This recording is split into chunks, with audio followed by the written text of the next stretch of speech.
When you think of modern naval power, you probably picture America's giant nuclear supercarriers, the Nimitz or the new Ford class. But 8 decades ago, a different kind of carrier proved that good design and smart planning can keep a warship relevant for generations. Today we look at the Essex-Class aircraft carriers of World War II, and the powerful message they still send to the U.S. Navy. In the late 1930s, the U.S. Navy faced a big problem. Treaty limits on ship size were ending, aircraft were getting faster, and war in the Pacific looked inevitable. The Navy needed a carrier that could launch more planes, survive heavy damage, and be built quickly in large numbers.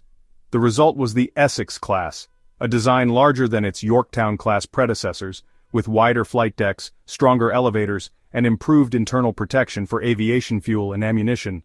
Construction started fast, and by the time the United States entered World War II, multiple Essex hulls were already on the way.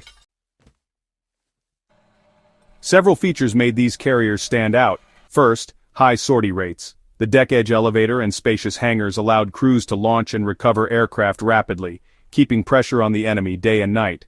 Second, resilience. Internal compartmentalization and better armor meant the ships could take serious hits, kamikaze attacks, bombs, even torpedoes, and stay in the fight. Third, upgrade potential. From the start, the hull had the strength, space, and electrical capacity to accept future improvements.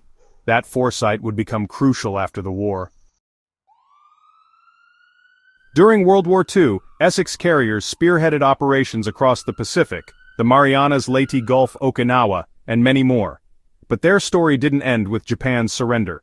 When jet aircraft arrived, many Essex ships underwent major SCB-27 and SCB-125 modernization, stronger flight decks, new catapults, angled landing areas, better radar. This allowed them to launch early jets safely, something few wartime designs could handle. These carriers went on to fight in the Korean War support operations in the Vietnam era, recover spacecraft during the early U.S. space program. Some served into the 1970s, 3 full decades after their World War II debut.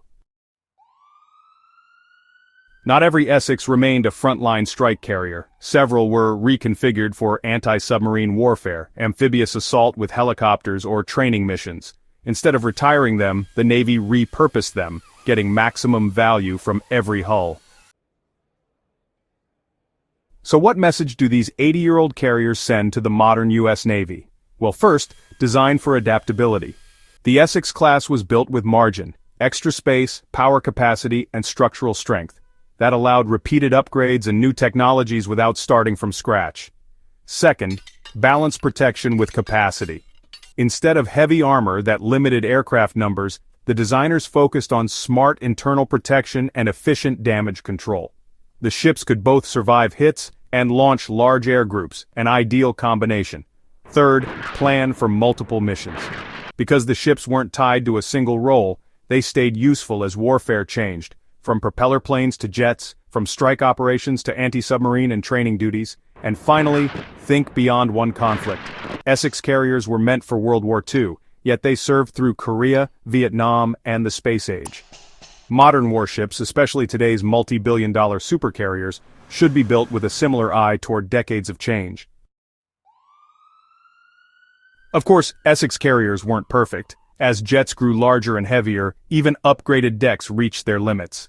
Maintenance costs rose with age, but their long careers proved that smart initial design can offset many shortcomings. Today, U.S. supercarriers like the Ford class are incredibly capable, but they take years to build and cost over $13 billion each. With new technologies such as drones, hypersonic missiles, and electronic warfare arriving quickly, adaptability is more critical than ever. The Essex experience shows that building for flexibility and easy upgrades is not a luxury. It's a survival strategy. So, what do the Essex carriers tell us? Build ships with room to grow, plan for missions you can't yet imagine, and never underestimate the value of a design that can fight and evolve for 50 years or more. That's the enduring message from a fleet of carriers launched before World War II but still teaching lessons to the U.S. Navy today.